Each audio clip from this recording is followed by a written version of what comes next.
ताणं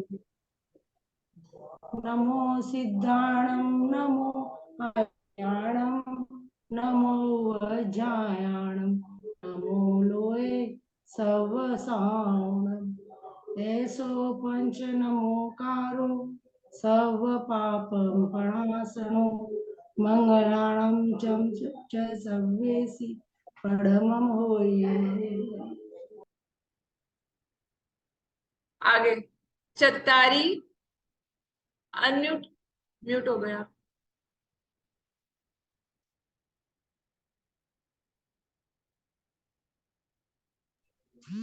आवाज आ नहीं रही है? हाँ बोलो ना। आवाज आ नहीं रही है? दी आ रही है, आ रही है, आ रही है, बोलिए। आवाज नहीं आ रही है। इनका फोन आ रहा है, आपका फोन आ रहा है इसलिए आवाज आवाज नहीं आ रही। भाई आवाज। हाँ भाई। हाँ आपका फोन आ रहा था इसलिए आपको आवाज नहीं आ रही थी। अच्छा अच्छा। कोई नहीं, चत्तारी मंगल बोलिए आप। चत्तारी मंगलम अरिहंता मंगलम सिद्ध मंगलम साहु मंगलम केवली पढ़ंतम धम्मो मंगलम केवली पढ़ंतम पण्णतम, धम्मो केवली पढ़ंतम पण्णतो धम्मो मंगलम। धम्मो मंगलम चत्तारी लघुत्तमा अरिहंता लघुत्तमा सिद्ध लघुत्तमा साहु लघुत्तमा केवली पढ़ंतम धम्मो लघुत्तमो केवली पण्णतो धम्मो लोकुत्तमो। चत्तारी शरणं पवज्जामि अरियं शरणं पवज्जामि सिद्धे शरणं पवज्जामि साहु शरणं पवज्जामि केवली पढ़ंतो धम्मो शरणं पवज्जामि। बढ़िया। आपका शरण वाला पार्ट थोड़ा मिस्टेक था, मैं फिर से रिपीट करती हूँ, आप एक बार ध्यान देना मिस्टेक्स पे, ठीक है आंटी? आयुष को आवाज आ रही है? फोन करना। आयुष को कॉल आ रहा है मेरे पे। मैं ऐसा कह रही हूँ कि आपका शरण वाला पार्ट थोड़ा सा मिस्टेक था, तो मैं बोलती हूँ, आप सुनना एक बार, है ना? चत्तारी शरणं पव्वज्जामि अर्हन्ते शरणं पव्वज्जामि सिद्धे शरणं पव्वज्जामि साहु शरणं पव्वज्जामि केवली पण्णतम धम्मम शरणं पव्वज्जामि। ठीक है, शरण नहीं शरण बोलना था, और पव्वज्जामि। चलिए, अभी लास्ट क्लास में हमने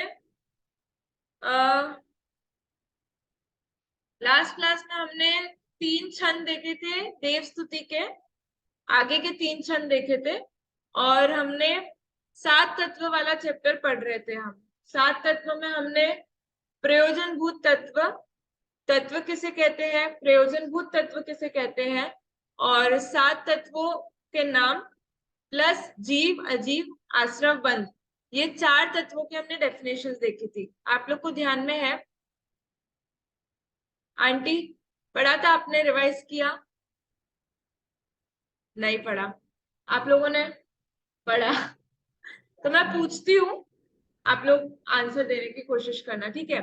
सबसे पहले हमने जो स्तुति पढ़ी थी उसमें से मैं कुछ लाइंस पूछती हूँ आप लोगों से, आप बताना। स्तुति देखिए, निकालिए। आप लोग बुक खोल के भी आंसर दे सकते हो, उसमें कोई प्रॉब्लम नहीं है। एक सेकेंड।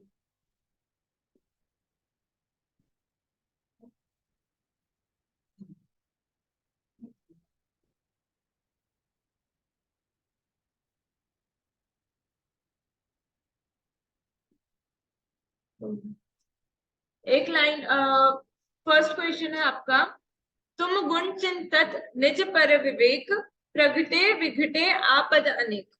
तुम गुण चिंतत निज पर विवेक प्रगटे विघटे आपद अनेक, इसका मीनिंग बताना है। मासी। आपके गुणों का चिंतन करने से स्व और पर का भेद ज्ञान हो जाता है और नित्यात्व दशा में होने वाली अनेक आपत्तियां नष्ट हो जाती है। तुम गुण चिंतत निज पर विवेक प्रगटे, है ना? प्रगटे आपको ऊपर वाली लाइन से जोड़ना है कि हे भगवान, आपके गुणों का चिंतन करने से निज और पर का विवेक मतलब भेद विज्ञान जागृत होता है और विघटे आपद अनेक, अनेक प्रकार की जो आपदाएं आती है वो क्या हो जाती है, नष्ट हो जाती है। तो आपदा कैसे नष्ट होती है उसमें भी अपन ने 3 पॉइंट्स देखे थे। क्या देखे थे 3 पॉइंट्स, आप बताओगे? मतलब अच्छा, कोई और ट्राई करेगा? तीन तीन अपन ने बिंदु देखे थे कि कोई भी आपत्ति, यदि कोई भी पाप का उदय हमारे सामने आकर के खड़ा हो जाता है, प्रतिकूलता, तो वो कैसे नष्ट होती है। आप तो नहीं थे क्लास में, माधुरी भाभी नहीं थे। देखो मैं बताती हूँ। सबसे पहली बात तो ये है कि जब हम सच्चे देव का स्वरूप समझते हैं, जब हम सच्चे तत्वों का स्वरूप समझते हैं, भेद विज्ञान करते हैं, तो जो वास्तव में प्रतिकूलता बाहर हमें दिखाई देती है, जो हमें लगता है प्रतिकूल है, वो वास्तव में प्रतिकूल से भाषित नहीं होता है। क्योंकि ज्यादा से ज्यादा क्या होगा, संयोग का वियोग ही होगा। अभी हम जब तक मिथ्यात्व की दशा में थे तब तक क्या होता था कि जो ये बाहर के संयोग है, माता पिता, भाई बहन या चीजें, घर मकान पैसे, ये सब हमें अपने लगते थे। तो इनके दूर जाने से हमको क्या लगता था कि मेरी प्रतिकूलता आ रही है, पाप का उदय आ रहा है। लेकिन जब मुझे भेद विज्ञान प्रकट होता है तब क्या होता है कि मैं अपनी आत्मा को ही अपना मानता हूँ और किसी को अपना नहीं मानता। तो फिर एक बाहर में कुछ भी, कितनी भी देखो, पाप का उदय, कितना भी बड़ा से बड़ा पाप का उदय आए, वो आपकी चीज कभी लेके नहीं जा सकता है। आपकी चीज क्या है, आपका ये जो धर्म, आपने श्रद्धान है, आपका ये जो अपनी आत्मा है, और ये जो धर्म, जैन धर्म के प्रति आपकी जो श्रद्धा है, वास्तव में यही तो अपनी चीज है। ये बाहर में जितने भी संयोग है, वास्तव में ये है ही नहीं। संयोग का नाम ही है जो वियोग लेकर के आए, जो पहले से हो। संयोग मतलब क्या कि कोई कोई आपके संपर्क में आया, बोले इसके साथ मेरा संयोग हुआ करके। तो कोई संपर्क में यदि आता है तो वो चला भी जाता है, वो हमेशा रहने वाला नहीं है। अगर कोई नया आता है तो वो जाने का पूरा पूरा उसका उसका स्वरूप ही ऐसा है, संयोगों का स्वरूप ही ऐसा है कि वो वियोग लेकर के आता है। तो इस प्रकार सबसे पहले तो विघटे आपद अनेक का मतलब ये हुआ कि मैं जो जिन जिन को भी ऐसा मानता था कि ये प्रतिकूलता है मेरे लिए, तो वास्तव में वो प्रतिकूलता भाषित नहीं होती है हमको। दूसरी बात ये हुई कि जब हम भगवान के स्वरूप को समझते हैं, जब हम भगवान के समक्ष होते हैं, जब हम भेद विज्ञान होता है, तो क्या होता है उस समय हमारे परिणाम कैसे होते हैं, विशुद्ध होते हैं, शुद्ध होते हैं। तो उस समय पाप का बंध नहीं होता है। तो पाप का बंध नहीं होगा तो पाप का उदय भी नहीं आएगा। आप बुरा करोगे तो बुरा होगा, आप बुरा नहीं करोगे तो आप बुरा, उदय में भी बुरा नहीं आएगा, वो बंद नहीं होगा तो उसका उदय भी नहीं आएगा। तो इसलिए फ्यूचर में कुछ कुछ उदय ऐसे होते हैं कि जो आपको तुरंत मिल जाते हैं। ऐसा बोलते हैं कि एकदम तीव्र पाप का उदय या एकदम तीव्र पुण्य बंध, या तो आपने बहुत तीव्र कषाय की हो या एकदम पुण्य के भाव की हो। अगर बहुत तीव्र की हो उसका उदय आपको तुरंत मिलता है, तीव्र पाप का और तीव्र पुण्य का उदय आपको तुरंत मिलता है। तो ऐसा है कि पाप आप बांधोगे नहीं तो पाप उदय में नहीं आएगा। और तीसरा पॉइंट ये देखा था कि उस समय जब हमारे परिणाम विशुद्ध होते हैं तो उस समय क्या होता है, पुण्य का बंध होता है। तो क्या होता है कि फ्यूचर में भी आपको अनुकूलताएं, उसके उदय में क्या है, अनुकूलताएं प्राप्त होती है। तो इस प्रकार विघटे आपद अनेक की ये 3 अर्थ अपन ने ऐसे देखे थे। ठीक है, क्लियर हुआ सबको? आंटी, अंजना आंटी, आपको क्लियर हुआ 3 मीनिंग? ठीक है। आप अलका आंटी और खंतिला आंटी, शायद आप ही है खंतिला आंटी, आप लोग भी वीडियो ऑन कर लेंगे तो अच्छा रहेगा। चलिए नेक्स्ट क्वेश्चन, 7 तत्व में से पूछती हूँ। प्रयोजन भूत तत्व किसे कहते हैं, कौन बताएगा? प्रयोजन भूत तत्व,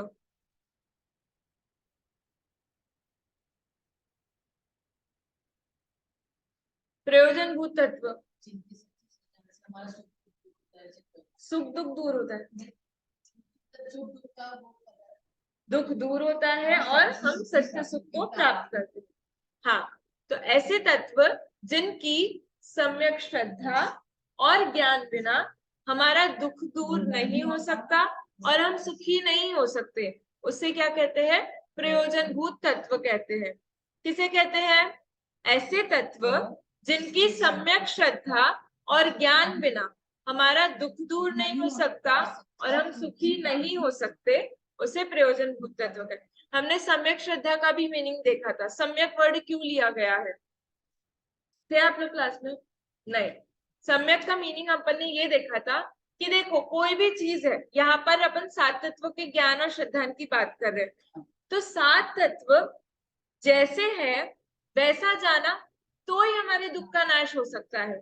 हमने जान तो लिया लेकिन विपरीत जान लिया।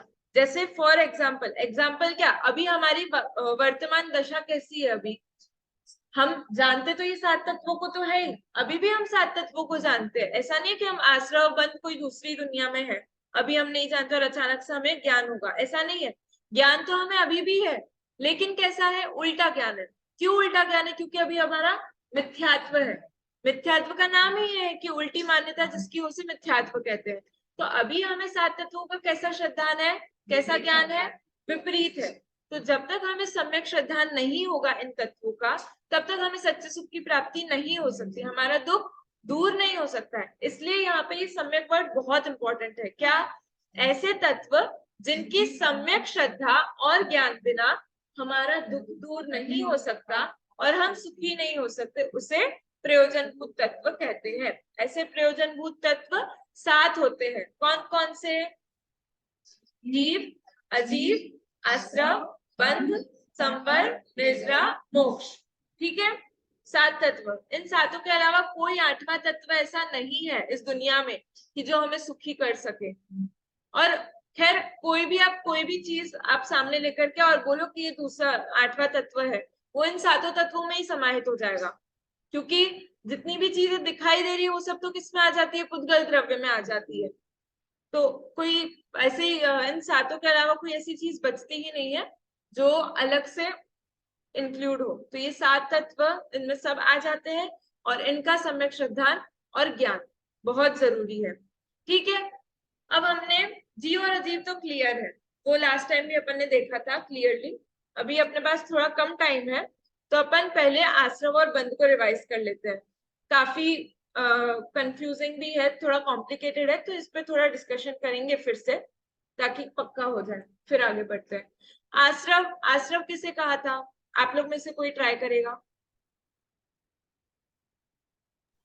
कर्मों का आना से आश्रव है। आश्रव के 2 भेद देखे थे अपन ने, एक तो भाव आश्रव और एक द्रव्य आश्रव। तो अच्छा, भाव और द्रव्य आश्रव पे आने से पहले भाव और द्रव्य का क्या मीनिंग देखा था अपन ने? हाँ, कर्मों से रिलेटेड। जब भी हम कर्म की अपेक्षा से बात करेंगे तो हम द्रव्य की बात करेंगे। द्रव्य आश्रव, द्रव्य बंध, द्रव्य संवर, निर्जा, मोक्ष। और जब भी हम कर्मों की अपेक्षा, सॉरी, आत्मा की अपेक्षा से, भावों की अपेक्षा से बात करेंगे, आत्मा के परिणामों की अपेक्षा से जब हम बात करेंगे, तब हम भावों को मुख्य करेंगे, भाव शब्द को मुख्य करेंगे। भाव, आश्रव, बंध, संवर, निर्जा, मोक्ष। ओके, चलिए, तो भाव आश्रव किसे कहा था? भाव आश्रव, हाँ। तो उसमें ये चीज भी जोड़नी है कि जिन मोहराग्वेश भावों के निमित्त से ज्ञानावर्णादि कर्म आते हैं, वैसे मोहराग्वेश भी ही है। हाँ, तो अपन, अरे इस लाइन में मुख्यतः अपन किसकी कर रहे हैं कि जिन मोहराग्वेश को अपन मुख्य कर रहे हैं। तो यहाँ पे मोहराग्वेश, फिर मोहराग्वेश किसके कारण बनते हैं? ज्ञानावर्णादि कर्मों के निमित्त आने में। तो इसमें डेफिनेशन ऐसी है कि जिन, आप सिंपली ये भी बोलो कि आत्मा में यदि मोहराग्वेश उत्पन्न हो रहे हैं तो वो भावाश्रव है, इसमें भी कोई गलती नहीं है। लेकिन अपन डेफिनेशन अगर देखते हैं, क्योंकि एग्जाम में आप लोग को डेफिनेशन, क्योंकि मान लो अभी मुझे भी एग्जाम पता नहीं है, मैं भी फर्स्ट टाइम देखूंगी, तो उसमें एमसीक्यू वाइज रहेगा, तो एक एक शब्द आपको, डेफिनेशन के एक एक शब्द को ध्यान देना पड़ेगा, क्योंकि कंफ्यूजन ऐसे ही क्रिएट करेंगे। बुक खोल तो दिया, बुक खोल के ही लिखना है, तो कंफ्यूजन कैसे क्रिएट करेंगे फिर? ऐसा, तो डेफिनेशन हो सके तो आप डेफिनेशन वाइज ही याद करें। नहीं, याद तो नहीं करना है आपको, वो तो देख के ही करना है, लेकिन आपको ये ध्यान होना चाहिए कि डेफिनेशन है क्या एग्जैक्टली। अब अपन ने देख लिया कि ये मोहराग्वेश से भावाश्रम होता है, तो हो सकता है ऐसा कि वो आपको कंफ्यूज करने के लिए दोनों चीजें डाले और अपन जल्दी जल्दी में सिर्फ मोहराग्वेश वाली चीज को कर दे, कुछ भी हो सकता है। तो अपन बुक, आप जिनवाणी भी देख रहे हैं, तो जिनवाणी में एक एक शब्द, एटलीस्ट डेफिनेशन तो इम्पोर्टेंट है। डेफिनेशन का हर एक शब्द बहुत जरूरी है, तो उसको आप बहुत अच्छे से समझना और ध्यान में रखना। तो डेफिनेशन क्या है कि जिन मोहराग्वेश भावों के निमित्त से ज्ञानावर्णादि कर्म आते हैं उसे उन मोहराग्वेश भावों को भावाश्रव कहते हैं, और ज्ञानावर्णादि कर्मों का आना वो द्रव्य आश्रव है। ठीक है, अभी हमने, और इसमें क्या कहते हैं, जो डेफिनेशन है इसमें दो चीजें इंपॉर्टेंट है। एक तो भाव, अगर भाव आश्रव की बात करें तो उसमें एक तो मोहराग्वेश और आना।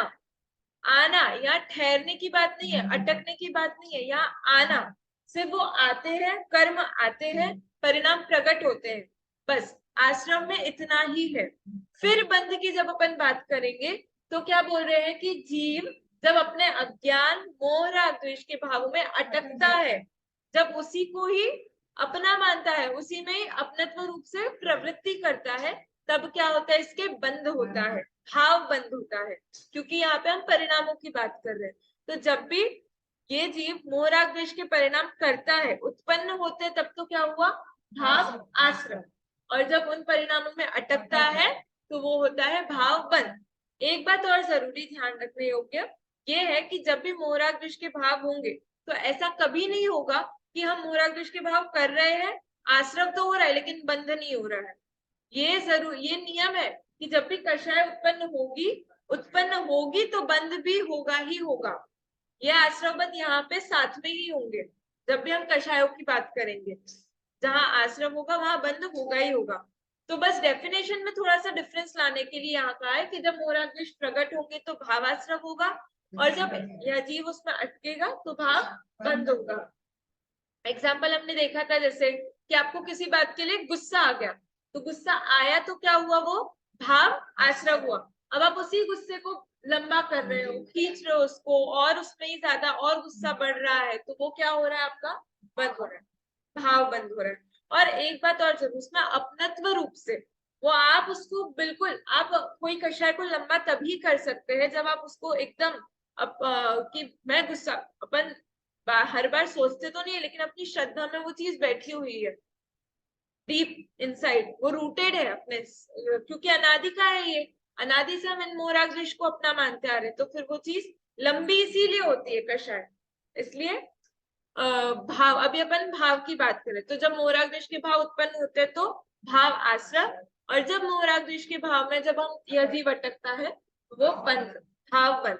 वैसे ही जब हम कर्मों की अपेक्षा से बात करेंगे तो यहाँ मोह राग द्वेष के कारण से ज्ञानावर्णादि कर्म आए, तो वो क्या हुआ, द्रव्य आश्रव, और ये कर्म आकर के जब आत्मा के साथ संबंध बना लेते हैं, आत्मा के साथ बंध जाते हैं, प्रदेशों के साथ बंध जाते हैं, तो वो क्या हुआ, द्रव्य बंध हुआ। ठीक है, क्लियर हुआ इतना? आंटी, अंजना आंटी, भाव आश्रव बंध और द्रव्य आश्रव बंध, कुछ पूछना है आपको? अनम्यूट हो आप, म्यूट हो आप, अनम्यूट कीजिए।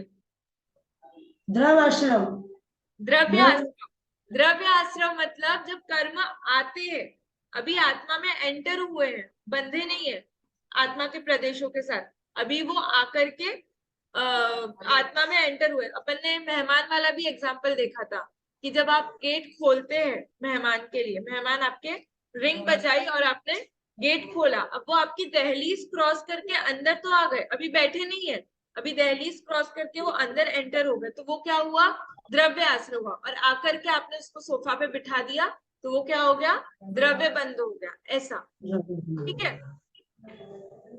कर्मों का आना, मेहमान कर्मों का आना द्रव्य आश्रय कहलाता है। हाँ, आना, कर्मों का आना, ये वर्ड कीवर्ड है एकदम, कर्मों का आना और कर्मों का बंद जाना। अटकना तो परिणामों में है, जब हम परिणामों में अटक जाते हैं और भटक जाते हैं। और कर्मों का द्रव्य बंध का मतलब, द्रव्य बंध यानी कर्मों का आकर के आत्मा के प्रदेशों के साथ बंध जाना। हाँ, कर्मों का बंध का। अभी आप है ना शॉर्ट में लिखिए, क्योंकि ये सारी डेफिनेशन आपकी जिनवाणी में लिखी हुई है, तो मेरा ऐसा मानना है कि आप लोग अभी क्लास में है तो लिखने पे ज्यादा ध्यान ना दे करके सुनने पे और समझने पे ध्यान दीजिए। शॉर्ट कीवर्ड लिख दीजिए, जैसे कर्मों का आना, आश्रव, ऐसा पूरा नहीं लिख करके, ऐसा। ठीक है, चलिए आगे बढ़ते हैं। अब अपन देखते हैं संवर निजरा पे आने से पहले हम देखेंगे पुण्य और पाप। देखो पुण्य पाप के बारे में स्क्रीन दिख रही है आप सभी को?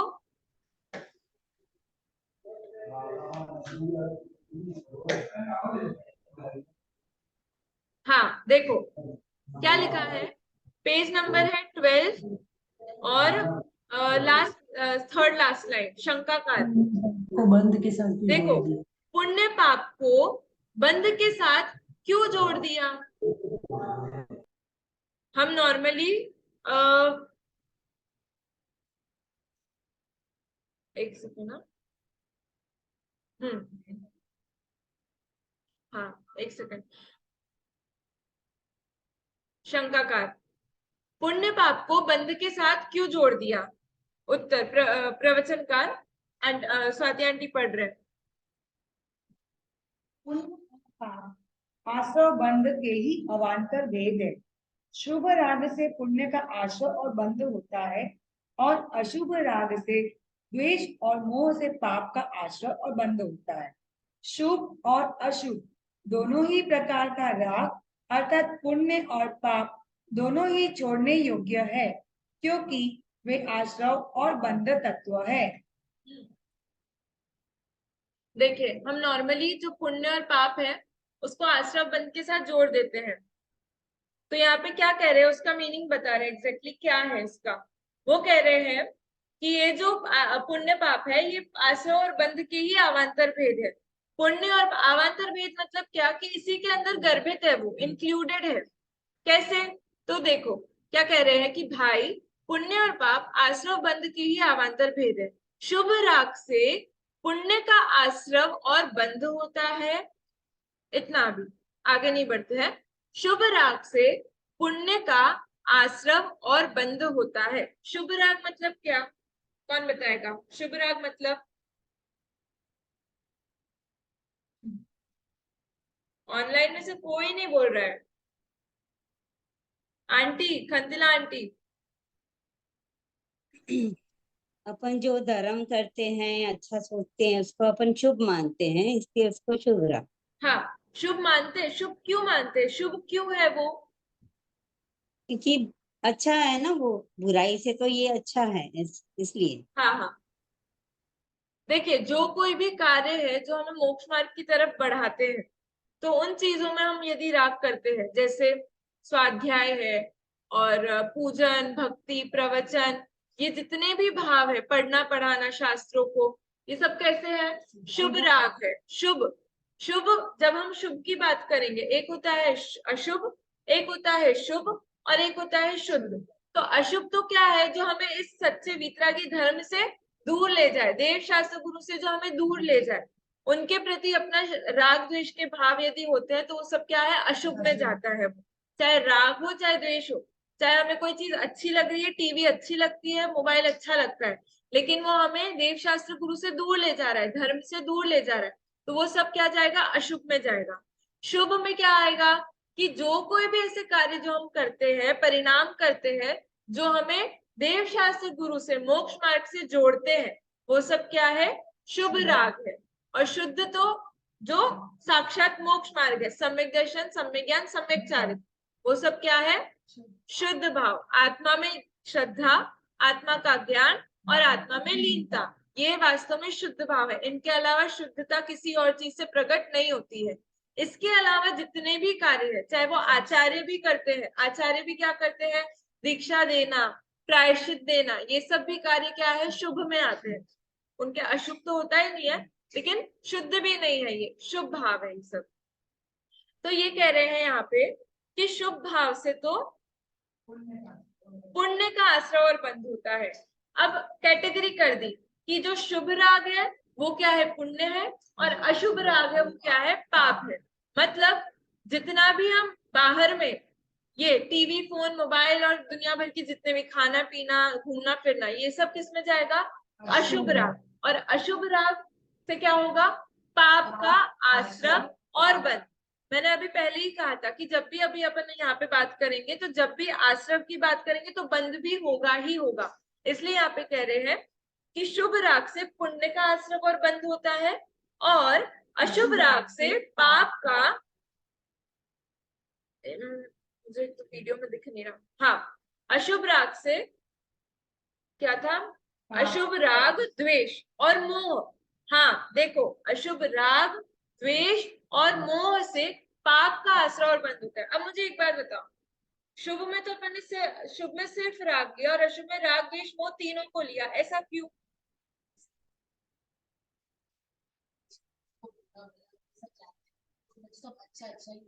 हाँ, वेरी नाइस, वेरी नाइस। क्या कहा कि शुभ में तो जब भी हम शुभ की बात करेंगे वहां पे राग ही होगा, वहां द्वेष के परिणाम नहीं होंगे, क्योंकि द्वेष इटसेल्फ इज पाप का परिणाम। किसी भी चीज से आप द्वेष करोगे तो वो तो बुरे ही परिणाम है। किसी का कोई चीज हमें बुरी लगती है या हम किसी को बुरा बोलते हैं, द्वेष के परिणाम करते हैं, तो वो तो बुरे परिणाम ही है, वो कभी अच्छे परिणाम हो ही नहीं सकते। तो जब भी हम शुभ की बात करेंगे, जब भी हम दया दान पूजा इत्यादि की बात करेंगे तो वहां पे हमारा हमेशा राग ही होगा, द्वेष नहीं होगा। इसलिए यहाँ पे सिर्फ शुभ राग की बात की। लेकिन जब हम अशुभ राग की बात करेंगे, अशुभ की बात करेंगे, तब वहां पे राग द्वेष मोह तीनों आएगा, क्योंकि तीनों ही अशुभ है। नहीं, राग और मोह एक नहीं होता है। क्यों? क्योंकि किसी चीज को अच्छा मानना तो क्या है, राग है, लेकिन किसी चीज को अच्छा मान करके अपना मानना, जहां अपनत्व की भावना आ गई, वो मोह में चला जाता है। तो आपको आपके फोन से राग है कि नहीं? तो ऐसी चीजें जो आपको देव शास्त्र गुरु से दूर ले जाए, तो उसमें आपको राग भी हो सकता है, आपको द्वेष भी हो सकता है, आपको मोह भी हो सकता है। लेकिन ऐसी चीजें जो आपको देव शास्त्र गुरु के पास ले जाए, मोक्ष मार्ग के समीप ले जाए, उसमें हमेशा राग ही होगा, द्वेष नहीं होगा, मोह नहीं। मोह तो क्या है, मिथ्यात्व का नाम मोह है, तो वो तो अशुभ दशा में ही होता है। क्या कहते हैं, जो पहले गुण स्थान है उसके बाद तो फिर सॉरी, मुनिराजों के नहीं होता है, उसके पीछे जो चौथे पांचवे और पहले गुण स्थान वर्ती जीव है उनके अशुभ पाया जाता है। मिथ्यात्व पहले गुण स्थान में होता है और वहां पे अशुभ होता ही है। तो मिथ्यात्व की जब भी हम बात करेंगे तो वो अशुभ ही है। और जो राग है उसमें दो टाइप के हो जाएंगे, एक तो शुभ राग, एक अशुभ राग। तो जो भी चीजें हमें देव शास्त्र गुरु से दूर ले जाती है उनमें राग करना, वो अशुभ राग है, और जो हमें मोक्ष मार्ग में के समीप ले जाए वो सब शुभ राग है। इतना क्लियर हुआ? किसी को, आप लोग को किसी को कोई वर्ड में कुछ, किसी में डाउट? बढ़ते आगे फिर देखिए, इतना हुआ। अब आगे शुभ और अशुभ दोनों ही प्रकार का राग अर्थात पुण्य और पाप। शुभ राग मतलब पुण्य और अशुभ मतलब पाप, अशुभ राग मतलब पाप, दोनों ही छोड़ने योग्य है क्योंकि वे आश्रव और बंध तत्व है। समय सारजी की गाथा याद आती है कि नहीं आती है? सोने की बेड़ी और लोहे की बेड़ी, है ना, बहुत फेमस है। सोने की बेड़ी किसके समान है? पुण्य के समान।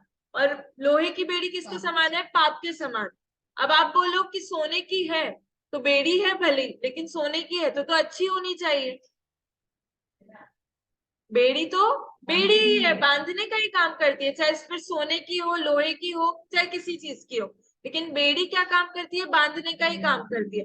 वैसे ही ये जो पुण्य पाप है, ये कैसे है? आश्रव और बंध के निमित्त है, और आश्रव और बंध क्या है? संसार के कारण है।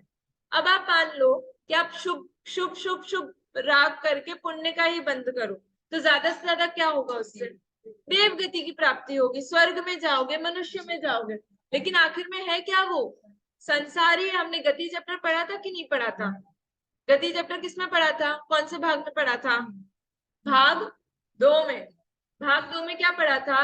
कौन सी गति सबसे अच्छी है? मनुष्य गति। हाँ अंजना आंटी, पंचम गति। मनुष्य गति अच्छी नहीं है? नहीं, क्यों? बोलो। वो भी भ्रमण तो कराती है ना। मनुष्य वो भी से भ्रमण फिर कराती है। चार गति, हाँ मनुष्य गति के भी अपने दुख है।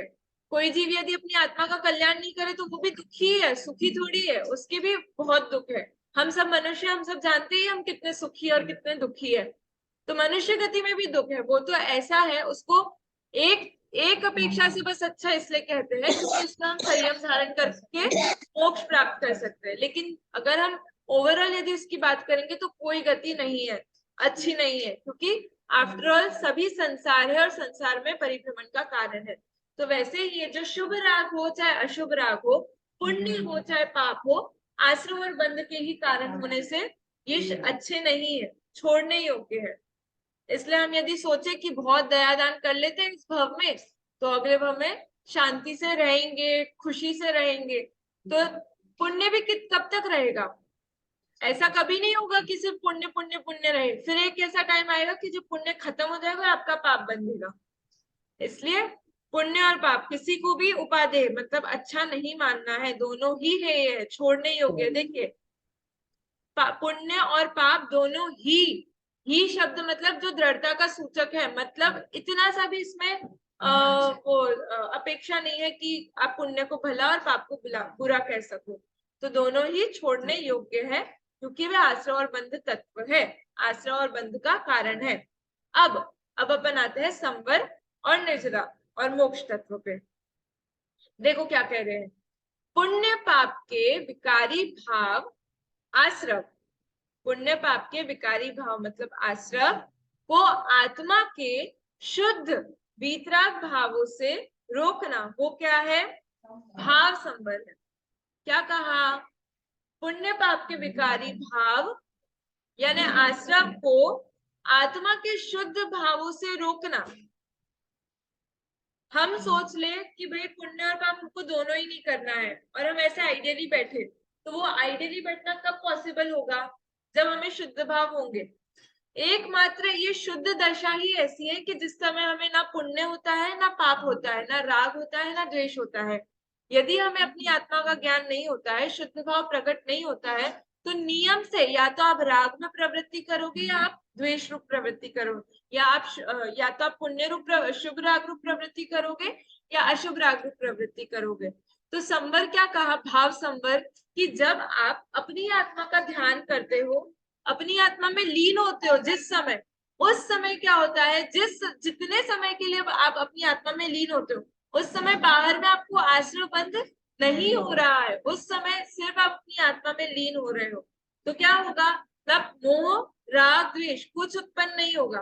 तो मोह राग द्वेष उत्पन्न नहीं होगा तो क्या होगा? क्या नहीं होगा? ज्ञानावरणादि कर्म नहीं आएंगे, कर्म नहीं आएंगे तो उनका बंध भी नहीं होगा। सिंपल, समझ आया लॉजिक? क्या कहा यहाँ पे? हम निरंतर अभी तक की अपनी लाइफ में अभी किसी को भी सम्यक दर्शन नहीं हुआ है, ये तो गारंटीड है। तो हम निरंतर, आप खुद एनालाइज करना, आप खुद सोचना, या तो हम पुण्य रूप प्रवृत्ति करते हैं या हम पाप रूप प्रवृत्ति करते हैं। इसके अलावा कोई थर्ड ऑप्शन अभी हमारे जीवन में है ही नहीं। हम चाहे भी ना कि मैं पुण्य पाप दोनों ही नहीं करूं और शुद्ध भाव भी नहीं करूं, तीनों भाव में से कोई एक भाव तो होगा ही, शुद्ध तो है ही नहीं। तो नियम से आपको या तो पुण्य रूप प्रवृत्ति हो रही होगी या पाप रूप प्रवृत्ति हो रही होगी।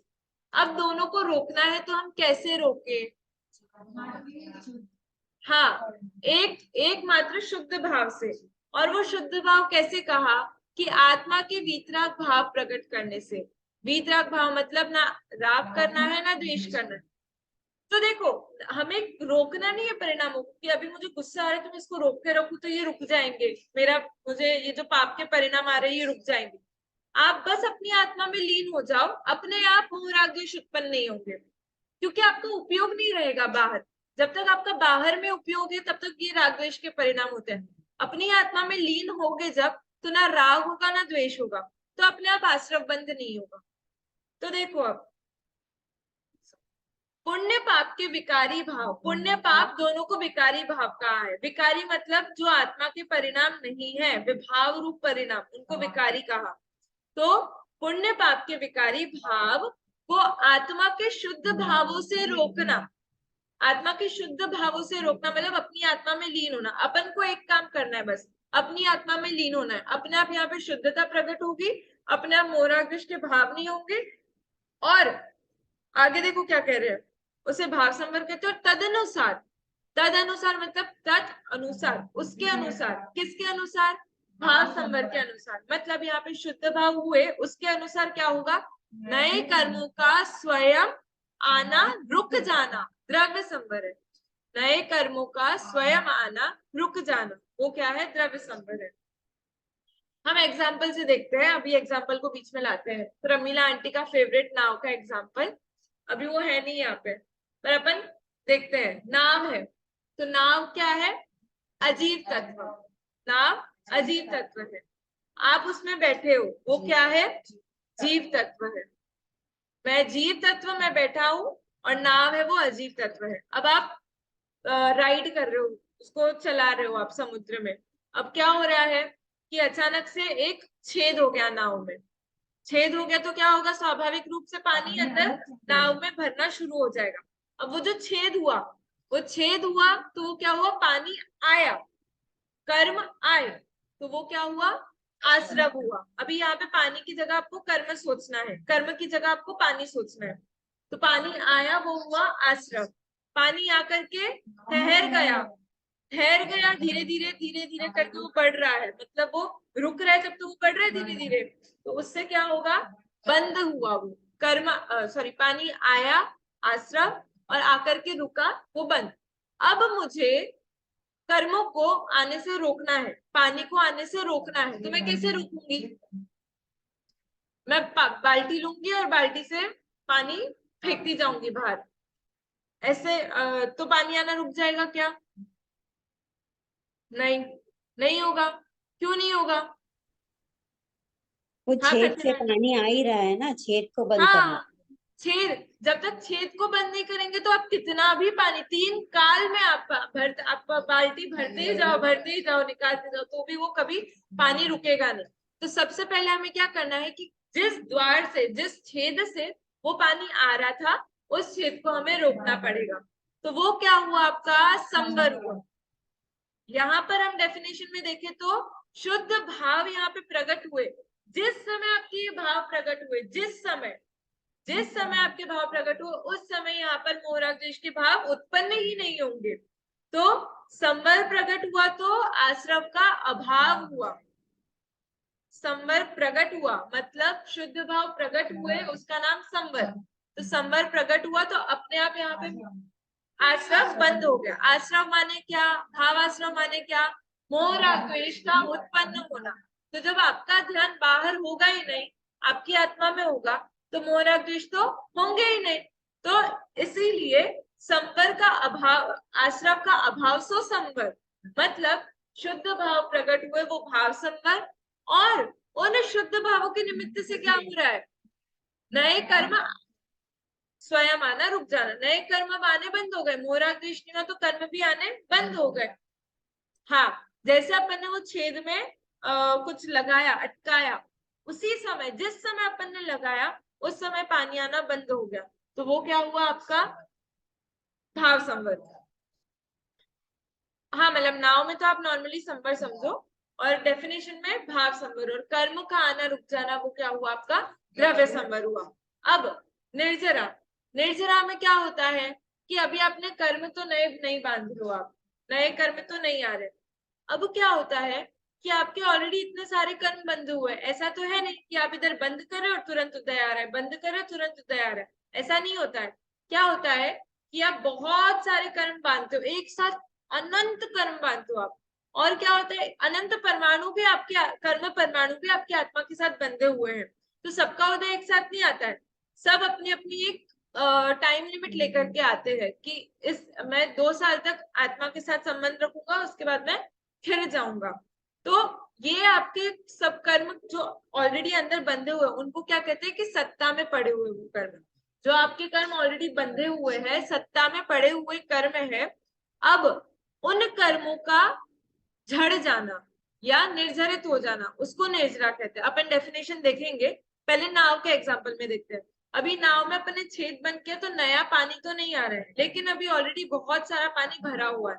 तो अब अपन क्या करते हैं कि कोई एक कंटेनर लेकर के पानी बाहर फेंकते हैं, तो वो क्या हुआ कि ऑलरेडी जो पानी भरा हुआ था वो अपन खाली करते जा रहे करते जा रहे करते जा रहे, वो क्या है, निर्जरा है। अब एक बार अपन उससे देखते हैं डेफिनेशन से। डेफिनेशन देखो,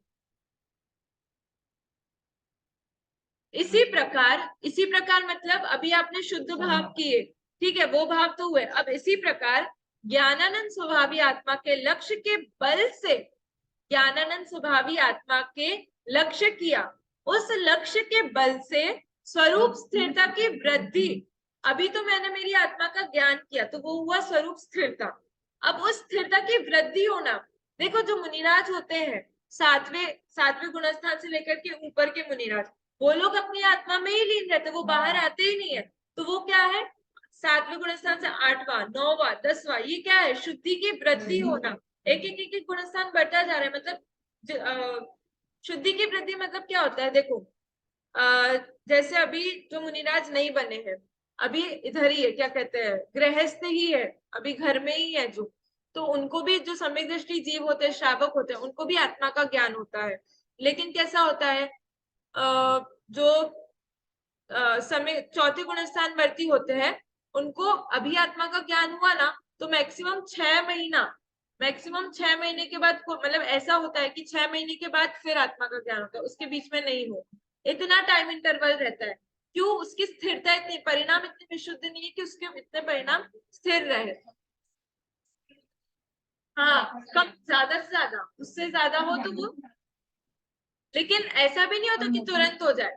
जो श्रावक 5वें गुणस्थान वर्ती होते हैं, उनको हर 15 दिन में आत्मा का ज्ञान होता है, उनकी उतनी स्थिरता होती है। लेकिन मुनिराज उनको क्या, हर अंतर्मुहूर्त में आत्मा का ज्ञान होता है, उनके इतने परिणाम, उनके भी परिणाम जो 7वें गुणस्थान वर्ती होते हैं, जो 6, 7वें में झूलते रहते हैं, उनके परिणाम इतने स्थिर नहीं हो पाते कि वो पूरे टाइम स्थिर रहे, तो वो क्या है, 6वें में आ जाते हैं। लेकिन 7वें से लेकर के आगे तक के ऐसे मुनिराज होते हैं जो पूरे टाइम, फिर ऐसा एक टाइम आता है कि वो इतना अभ्यास हो जाता है उनको आत्मा का ज्ञान का, कि फिर वो उससे बाहर ही नहीं आते। वो धीरे धीरे धीरे धीरे करके उनका टाइम लिमिट बढ़ता जाता है।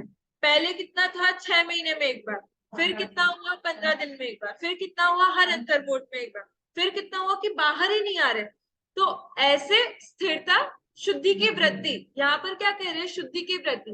तो इस प्रकार शुद्धि की वृद्धि होती है। तो उससे क्या होता है कि आप जैसे स्थिर हुए तो नए कर्म नहीं बंधे, अब आप स्थिर रहे, 1 समय 2 समय 3 समय 4 समय 5 समय, आप बाहर ही नहीं आ रहे। तो जितनी देर के लिए आप स्थिर हो, उतनी देर के लिए जो आपके अंदर के कर्म थे, बंधे हुए कर्म थे, वो भी क्या हो जाते हैं, निर्जरित होते हैं। मतलब वो आपको फल दिए बिना ही नष्ट हो जाते हैं, आपकी सत्ता से नष्ट हो जाते हैं, संबंध छोड़ देते हैं आत्मा से। तो एकमात्र यदि हमें कर्मों का नाश करना है, देखो निर्जरा अभी अपन सबके हो रही है, ये जो अपन को निरंतर अपने जो उदय आ रहा है ना, मैं मुंबई से यहाँ देवलाली आई, तो ये भी मेरे कर्मों की निर्जरा हुई। ऐसे कर्मों की निर्जरा कि मेरा मुंबई से इधर देवलाली आने का गमन हुआ।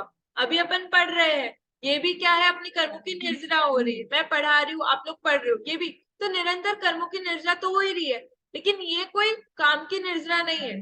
काम की निर्जरा कौन सी है, जो फल दिए बिना ही निर्जरित हो जाए।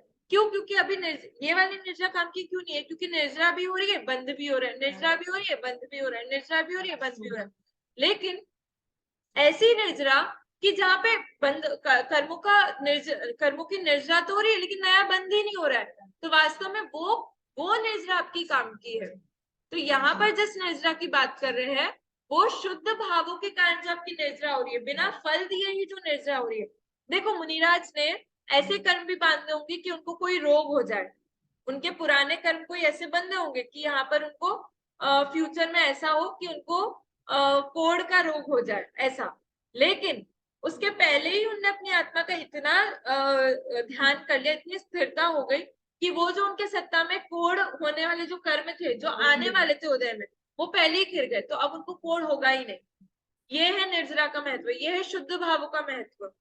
ऐसा किसी को कोढ़ होकर के फिर वो ठीक हो गया, तो वो भी कर्मों की निर्जरा हो गई, लेकिन फल देकर के निर्जरा हुई। लेकिन जो आत्मा की स्थिरता से जो निर्जरा होती है, वो बिना फल की निर्जरा होती है, और वास्तव में वही काम की निर्जरा है मोक्ष मार्ग में, जहाँ पे नवीन बंध नहीं होता है। तो निर्जरा जो संवर है वो तो आश्रव का निरोध वो संवर, और निर्जरा मतलब जहाँ पे बंध का अभाव होता है, नया बंधता नहीं है, और निर्जरा होती है वो वास्तव में वो जो भी अपनी आत्मा का ध्यान करे। हाँ, हम सब भी ये निर्जरा कर सकते हैं, हम सब भी जो गृहस्थ है, अभी अभी हमने ना आर्य का व्रत लिया है, और जैन है तो मुनि मुनि अवस्था भी नहीं है उनकी, लेकिन हम भी ये निर्जरा कर सकते हैं। कैसे कर सकते हैं? तो सम्यक दर्शन प्रकट करके। सम्यक दर्शन तो चारों गति के जीव कर सकते हैं। तो वहां पे क्या होगा कि जब जब हम अपनी आत्मा में लीन होंगे तब तक नए कर्म नहीं बंधेंगे, और जो पुराने कर्म है वो भी झड़ जाएंगे। देखिए, इसी प्रकार ज्ञानानंद स्वभावी आत्मा के लक्ष्य के बल से स्वरूप स्थिरता की वृद्धि द्वारा आंशिक शुद्धि की वृद्धि और अशुद्ध अवस्था का आंशिक नाश, दो काम हो रहे हैं। एक तो अच्छाई बढ़ रही है और बुराई घट रही है। आंशिक आंशिक मतलब क्या? थोड़ी थोड़ी थोड़ी। अभी पूरी हो जाएगी तो मोक्ष ही हो जाएगा। अभी मोक्ष नहीं, अपन निर्जरा पे है, तो थोड़ी शुद्धि की तो क्या हुई? वृद्धि, मतलब बढ़ोतरी हुई, उसमें प्रॉफिट हुआ। और थोड़ी अशुद्ध अवस्था, उसका क्या हुआ? आंशिक नाश हुआ। जैसे जैसे जितनी जितनी, मान लो इतनी शुद्धता बढ़ी तो इतने कर्मों का नाश हुआ, इतनी शुद्धता बढ़ी तो इतने कर्मों का नाश हुआ। ऐसा नहीं होगा कि इतनी शुद्धता हुई, इतनी स्थिरता हुई, इतने कर्म नष्ट हुए, ऐसा नहीं। जितनी शुद्धता बढ़ी उतने कर्मों का नाश हुआ। यहाँ पे अशुद्ध अवस्था किसको कहा? शुभाशुभ भावों को। चाहे शुभ भाव हो पुण्य के भाव हो, चाहे अशुभ भाव हो पाप के भाव हो, दोनों ही आश्रय और बंध के कारण होने से दोनों का नाश होना जरूरी है ना? पुण्य के भावों का भी, पाप के भावों का भी। तो वो किससे पॉसिबल है? शुद्ध भावों से। तो यहाँ पर शुद्धता बढ़ी, शुद्धता प्रकट हुई तो क्या हुआ? नहीं, शुद्धता प्रकट हुई तो क्या हुआ? भाव संवर। शुद्धता प्रकट हुई तो क्या हुआ? भाव संवर। देखो डेफिनेशन में मैं मार्क करा रही हूँ आप लोगों को। शुद्धता प्रकट हुई वो तो क्या हुआ? भाव संवर। और शुद्धता की वृद्धि हुई, आंशिक शुद्धता की वृद्धि, वो हुआ भाव निर्जरा। वैसे ही कर्मों का आना, स्वयं रुक जाना, वो तो हुआ द्रव्य संवर। और पुराने देखो द्रव्य संवर की द्रव्य निर्जरा की, कि ये तो हुआ भाव निर्जरा, आंशिक शुद्धि की वृद्धि और अशुद्ध अवस्था का आंशिक नाश, वो तो हुआ भाव निर्जरा। और उसका निमित्त पाकर जड़ कर्म का अंशतः खिल जाना, सो द्रव्य निर्जरा। जो सत्ता में कर्म पड़े हुए थे उनका थोड़ा थोड़ा करके खिल जाना। अब वो थोड़ा आप लोग को समझ आया? कितना थोड़ा मतलब कितना? अलका आंटी, थोड़ा मतलब कितना? अनम्यूट कीजिए। हाँ थोड़ा मतलब किंचित। हाँ, किंचित मतलब कितना किंचित होगा वो? अभी अपन ने देखा था ना कि जितनी शुद्धता होगी उतने कर्मों का निर्जरा होगी। जितनी इतनी हुई तो इतने कर्मों की निर्जरा, इतनी शुद्धता हुई तो इतने कर्मों की निर्जरा। ऐसा मतलब आंशिक का अर्थ अपन ने थोड़ा लिया है, पर कितना थोड़ा वो आपको समझना है। जितना जितना आप शुद्धता, आपकी स्थिरता बढ़ेगी, शुद्धता बढ़ेगी, उतना उतना आपके कर्मों का नाश होता जाएगा। फिर लास्ट मोक्ष। देखिए, अशुद्ध दशा का सर्वथा संपूर्ण नाश होकर आत्मा की पूर्ण निर्मल पवित्र दशा का प्रकट होना, वो क्या है? भाव मोक्ष। और उसका निमित्त पा करके द्रव्य कर्म का सर्वथा नाश हो जाना, वो क्या हो गया? द्रव्य मोक्ष हो गया। अभी अभी तक अपन निर्जरा पे अटके थे, तो निर्जरा में क्या था कि धीरे धीरे शुद्धि बढ़ रही थी और धीरे धीरे कर्मों का नाश हो रहा था। लेकिन शुद्धता इतनी बढ़ गई कि वो अपने चरम सीमा पे पहुंच गई, टॉप लेवल पे पहुंच गई, कि अब इससे ज्यादा तो कोई है ही नहीं। पूरा उपयोग उसका जितना था वो पूरा अपनी आत्मा में केंद्रित होकर के इतना लीन हो गया कि अब उसका बिल्कुल ही बाहर नहीं जा रहा है वो उपयोग। पूर्ण स्थिरता हो गई। तो जब वो पूर्ण स्थिरता हो जाती है तब क्या होता है? पूर्ण शुद्धता प्रकट हो जाती है। पूर्ण स्थिरता से क्या हो जाती है? पूर्ण निर्मल शुद्ध पवित्र अवस्था का प्रकट हो जाना, जहां पर किंचित भी मोह राग द्वेष का इतना कण मात्र भी जो नहीं बचता है। देखो पूर्ण मतलब कंप्लीट, निर्मल, मल से रहित, मल से रहित पवित्र। मल रहित दशा कैसी होगी? पवित्र होगी। कपड़ा पूरा धुल जाएगा तो पवित्र हो जाएगा। तो एक तरह से अस्थि नास्ति बात है। अस्थि मतलब पवित्र, नास्ति मतलब निर्मल।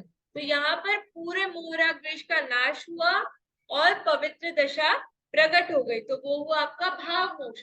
यहाँ पे भावों की बात की, क्या की? भावों की बात कि पूर्ण पवित्र दशा प्रकट हो गई, पूर्ण आपके क्या कहते हैं, आत्मा की शुद्धता एकदम टॉप लेवल पे पहुंच गई, तो वो हुआ आपका भाव मोक्ष। और कर्मों की अपेक्षा से जब हम बात करेंगे तो क्या है?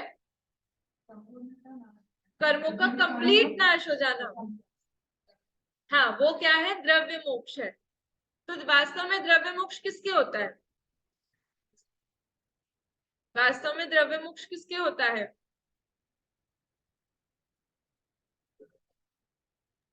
सिद्ध भगवान। अरिहंत के नहीं होता? ये उनके अभी है ना घातिया कर्म। हाँ, उनके अभी अघातिया कर्म विद्यमान है। 4 अघाती कर्म विद्यमान है। कौन कौन से? कौन बताएगा 4 अघाती कर्मों के नाम? अंश, वीडियो ऑन करो। मैम मैं अभी जस्ट ऑफिस से आया हूँ, मैं घर पे जस्ट पहुंचा हूँ। ओके। वेदनीय, आयु, नाम, गोत्र। हाँ, वेदनीय, आयु, नाम और गोत्र, ये 4 अघाती कर्म है। वेदनीय वो अपन नेक्स्ट चैप्टर है अपना कर्मों का, उसमें अपन डेफिनेशन देखेंगे अच्छे से सबकी। भाई आत्मा में लीन होना, आत्मा में अपनापन करना। हाँ, कैसे? माधुरी भाभी का क्वेश्चन है कि हम अपनी आत्मा को कैसे, अपनी आत्मा में कैसे लीन होंगे। तो वो हमने देखा था कि तत्वाभ्यास के तत्वाभ्यास जब हम करेंगे और तत्वों का निर्णय करेंगे, जब ऐसा होता है, उसकी प्रॉपर प्रक्रिया है। उसकी मोक्ष प्रकाशित जी में भी आई है और शायद इसमें भी है, विद्या विज्ञान 1 में। फिर भी मैं एक इन जनरल बता देती हूँ कि अभी हमने 7 तत्व पढ़े, तो 7 तत्वों में हम अभी हे गे उपादेय भी पढ़ेंगे। तो क्या ग्रहण करने योग्य है, क्या छोड़ने योग्य है, क्या हित रूप है, क्या अहित रूप है, ये तो हमने देख लिया। मेन चीज है भेद विज्ञान। जब हम भेद विज्ञान करेंगे, मैं कौन हूं, मैं कौन नहीं हूं, इन दोनों का ज्ञान करेंगे, उसके बाद क्या होगा कि मैं अपनी आत्मा में अपनी आत्मा को जानूंगा, उसे अपना मानूंगा। धीरे धीरे कर करके फिर वो अभ्यास बढ़ेगा और स्वरूप लीनता होगी। सबसे पहले है तत्वों का अभ्यास, तत्वों को समझना है। फिर होगा तत्वों का विचार, मतलब तत्व विचार करना है, चिंतन करना है उसके बारे में। जितनी भी चीजें अपने घटित होती है चीजें अपने सामने, तो उस हर एक परिस्थिति में जब हम तत्वों का विचार करते हैं, तत्वों का चिंतन करते हैं, तो उससे क्या होगा, धीरे धीरे हम तत्व का निर्णय कर पाएंगे। तत्व का निर्णय बेसिकली क्या है? भेद विज्ञान करना। हमें मूल क्या करना है? भेद विज्ञान करना है। तो भेद विज्ञान के लिए 7 तत्व जानना जरूरी है। तो जब हम हर परिस्थिति में डिफरेंशिएट करना सीख जाएंगे, तो धीरे धीरे अब हम जब अभी क्या है, अभी क्या कहते हैं, कोई चीज को जब हम कोई भी चीज को जैसे नॉर्मली शादी का एग्जांपल लिया जाता है कि जब कोई लड़की है, उसकी शादी फिक्स हो जाती है, शादी फिक्स, अभी शादी नहीं भी हुई लेकिन शादी फिक्स हो गई, फिक्स होते ही उसकी श्रद्धा तुरंत पलट जाती है। जब उसने ये जान लिया कि ये मेरे हस्बैंड होने वाले हैं, तो वो जानने मात्र से ही उसकी श्रद्धा बदल जाती है। वो जानना हुआ, फिर मानना हुआ, और फिर प्रवृत्ति तो फिर बाद में होती है, उनके साथ रहना, वो तो अलग बात है। अभी श्रद्धा की बात कर रहे हैं अपन। हाँ, तो श्रद्धा, जब हम श्रद्धा की बात करेंगे तो श्रद्धा को पलटने में देर नहीं लगती है। जब तक अभी 10 लोगों में हमने डिसाइड नहीं किया कि भाई किससे शादी होनी है, पेरेंट्स डिसाइड कर रहे हैं, तो अभी तो किसी को नहीं, लेकिन एक बार जिसको फिक्स किया तो जान लिया कि हाँ, इससे मेरा विवाह होने वाला है, तो जैसे ही जाना और सम्यक रूप से जान लिया, तो वहां पे तुरंत ही आपकी श्रद्धा बदल जाएगी। वैसे ही जब हम तत्वों को जान लेते हैं सही प्रकार से, तो हम स्वयं भी अपनी आत्मा के प्रति आपका क्या होगा, श्रद्धा बढ़ती जाएगी। मैं आत्मा हूँ, मैं शरीर नहीं हूँ, मैं आत्मा हूँ, मैं इन कषायों से भिन्न हूँ, मैं आत्मा हूँ, मैं इन पदार्थों से, इन 9 कर्मों से भिन्न हूं मैं। इस प्रकार धीरे धीरे करके निर्णय बढ़ता जाता है और एक समय फिर ऐसा आता है कि आप, और इसके लिए सामायिक इंपॉर्टेंट कहा, आप सामायिक जब करते हैं तो उसमें यही चिंतन चलता रहता है। तो धीरे धीरे धीरे धीरे करके वो चिंतन इतना ज्यादा गहरा होता जाता है कि फिर एक समय ऐसा आता है कि आप उस आत्मा को जान लेते हो, उसमें लीन हो जाते हो आप एक समय के लिए। लेकिन वो जानना, जैसे ही वो जानना होता है, जैसे ही वो अनुभव होता है, सम्यक दर्शन प्रकट हो जाता है।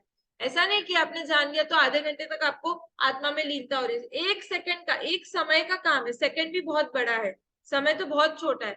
एक समय में आपने अपनी आत्मा को जान लिया तो आपको सम्यक दर्शन प्रकट हो गया।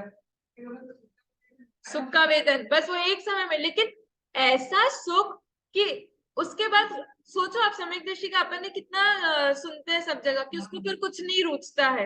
भरत चक्रवर्ती का भी एग्जाम्पल अपन ने देखा था, वो भी चौथे गुणस्थान वर्ती थे, उनको भी 6-6 महीने में नेक्स्ट टू मैक्स 6 महीने में उनको क्या होता था, समय क्या कहते हैं, आत्मा में लीनता होती थी। वो भी अविरति श्रावक थे, उनके व्रत तो थे नहीं, लेकिन वो इतना, वो एक समय में भी, लेकिन आनंद ऐसा है आत्मा का, इतना अतीन्द्रिय आनंद है कि वो एक समय भी उसने चख लिया तो तुरंत ही जितने भी बाहर अपन को अपनी चीजें लग रही थी, जिसमें अपन को सुख भासित हो रहा था, वो मान्यता अपनी तुरंत नष्ट हो जाती है, मतलब मिथ्यात्व नाश हो जाता है। इतना सुख इस आत्मा में भरा है, बस जानने की देर है। और वो कैसे होगा? तत्व निर्णय से। और तत्व निर्णय कैसे होगा? जब तक हम उसको जानेंगे नहीं तब तक तत्व निर्णय नहीं। तो ये 7 तत्व अभी अपन पढ़ रहे हैं, अभी इसके स्वरूप को पढ़ा, लेकिन उसके बाद चिंतन जरूरी है, और जब तक चिंतन नहीं होगा तब तक निर्णय नहीं हो पाएगा। इसलिए तत्व अभ्यास, तत्व निर्णय और तत्व चिंतन और तत्व निर्णय, ऐसा ये 3 स्टेप है। देखो अपन नहीं, अपना एक टॉपिक रह गया है द्रव्य दृष्टि वाला। मोक्ष को एक बार देख लेते हैं फिर से डेफिनेशन।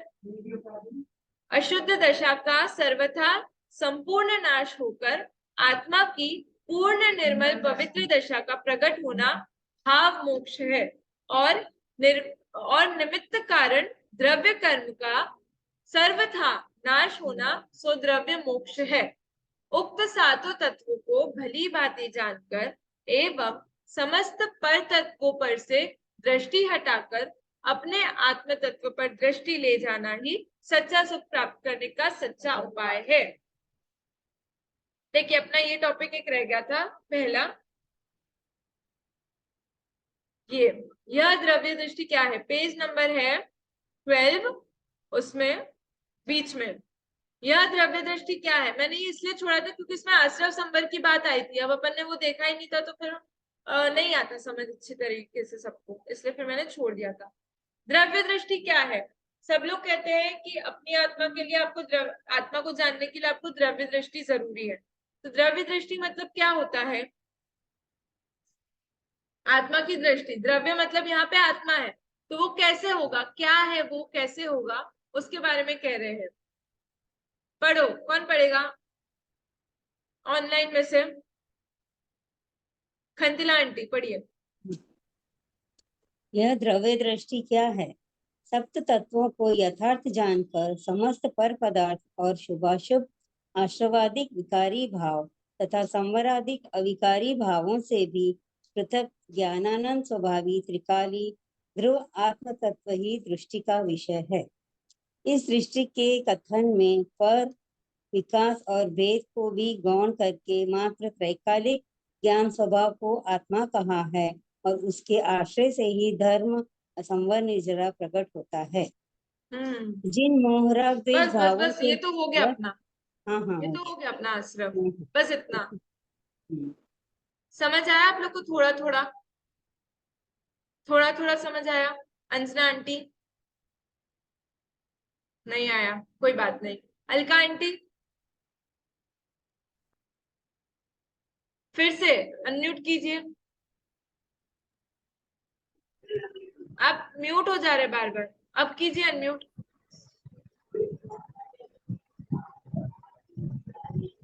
हाँ बोलो। हाँ आया, समझ में आया। आया? समझाएंगे आप? ट्राई करेंगे? 7 तत्वों को यथार्थ जानकर और सबसे पहले क्या कहा? 7 तत्वों को यथार्थ जानकर, यथार्थ माने जैसा उसका स्वरूप है वैसा जानकर। फिर जो पर पदार्थ और शुभाशुभ आश्रव विकारी भाव तथा संवर आदि अविकारी भावों को अलग, मतलब अलग जानना, अपने अपने हाँ, स्वभाव से अलग जानना, मतलब भेद विज्ञान करना एक्चुअली। हाँ हाँ, वेरी नाइस, भेद विज्ञान करना। मेन बात यहाँ पे भेद विज्ञान की। भेद विज्ञान मतलब भेद जानना। किसमें भेद जानना? तो देखो 3 बातें आई है यहाँ पे। क्या क्या आई? एक तो पर पदार्थ, समस्त पर पदार्थ, हमें यहाँ पे भेद विज्ञान करना है। तो किससे भेद विज्ञान करना है? तो पहला पॉइंट है पर पदार्थ। पर पदार्थ मतलब मेरी आत्मा को छोड़ करके जितने भी पदार्थ है, मेरा शरीर की शरीर मेरा है। अपन मेरा भी क्या है? सिर्फ शरीर, ये मेरा नहीं है। अपन मेरा बोल रहे उसी में ही अपना मिथ्यात्व दिख जाता है। ये मेरा नहीं है। ये जो शरीर का संयोग हुआ है वो, और इस शरीर से संबंध रखने वाले जितने भी पदार्थ है, सबको क्या कहते हैं अपन? नो कर्म कहते हैं ना। नो कर्म कहते हैं कि नहीं कहते हैं? नो कर्म माने क्या?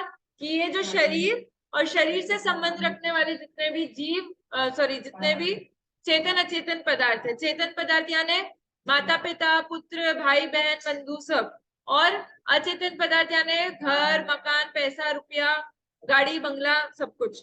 तो ये चेतन अचेतन पदार्थ, तो ये सब क्या होंगे? नो कर्म। आईफिल टावर मेरे लिए नो कर्म नहीं है, क्योंकि मेरा उससे कोई लेना देना नहीं है। हाँ, मेरे से संबंध, मेरा घर, मेरा शहर, मेरा देश, मेरा फोन, मेरे कपड़े, ये सब मेरा। जहां पे आप मेरा मेरा लगाते हो ना जिन जिन चीजों में, वो सब नो कर्म में आ जाएगा। ऐसा मेरा परिवार भी नौकर में आएगा ना? तो 9 पदार्थ क्या हुआ? मेरा परिवार भी नौकर में ही आएगा। हाँ, परिवार भी नो कर्म है। जितने भी मेरी आत्मा को छोड़ करके। हाँ, नहीं नहीं, कर्म यहाँ पे कर्म से नहीं जोड़ना है। वो जो 8 कर्म है वो द्रव्य कर्म है। जो भी हम ज्ञानावर्णादि 8 कर्म बोलते हैं वो तो हुआ द्रव्य कर्म। ये जो नो कर्म है वो उसमें नहीं जुड़ा है। ये नो कर्म यानी नहीं, भाव कर्म। 3 प्रकार के कर्म हमने स्टार्टिंग में देखा था। याद है आप लोगों को 3 प्रकार के कर्म कौन कौन से होते हैं? भाव कर्म, द्रव्य कर्म, नो कर्म। हाँ, भाव कर्म, द्रव्य कर्म और नो कर्म। याद है आप लोगों को? ऑनलाइन यस और नो? अंजना आंटी को नहीं याद है? कोई बात नहीं। देखो, भाव कर्म हमने देखा था। भाव कर्म मतलब क्या? मोह राग द्वेष के भाव। ये जो मोह राग द्वेष के मेरे जो परिणाम होते हैं ना अंदर में, जो भी आत्मा के मोह राग द्वेष के परिणाम होते हैं, वो सब तो क्यों हुआ? भाव। क्या हुआ? भाव कर्म। देखो, भाव, इसमें भी भाव शब्द आ रहा है। तो भाव यहाँ पर किसका सूचक है? आत्मा के परिणामों का सूचक है। फिर द्रव्य कर्म। द्रव्य हमने क्या लिखा था? कर्मों से रिलेटेड है जो। तो द्रव्य कर्म में कौन आएंगे? ज्ञानावरण, दर्शनावरण, मोहनीय, अंतराय, वेदनीय, आयु, नाम और गुण। ये 8 कर्म, इनमें सारे कर्म आ जाते हैं जो और भी भेद है। तो मेन ये 8 कर्म है, ये किस में आते हैं? द्रव्य कर्म में आते हैं। भाव कर्म में क्या आते हैं? मोह राग द्वेष के भाव। क्लियर हुआ इतना? थोड़ा थोड़ा अंजना आंटी। और नो कर्म। नो कर्म यानी मेरा ये जो शरीर है वो, और शरीर से संबंध रखने वाले जितने भी पदार्थ है, वो सब क्या है? अपने नो कर्म है। अब देखो, जैसे अपन ने कषाय में एक लॉजिक देखा था, कषाय और नो कषाय। याद है एक लॉजिक? नो कषाय किसको कहा था हमने? किंचित कषाय। किंचित क्यों कहा था अपन ने? नहीं नहीं नहीं नहीं नहीं, ये रीजन नहीं था। स्वाति आंटी ऐसा कह रहे हैं कि इसके रहने नहीं रहने से आत्मा को फर्क नहीं पड़ता, इतना नहीं पड़ता। ऐसा नहीं है, ये लॉजिक नहीं है। क्या लॉजिक है? सोचो सोचो। आप लोग को याद है? बस अभी एकदम ध्यान में नहीं आ रहा है। अपन ने बहुत अच्छे से डिस्कस किया था इसको। उसमें ज्यादा कुछ है ही नहीं हिंट अलग से।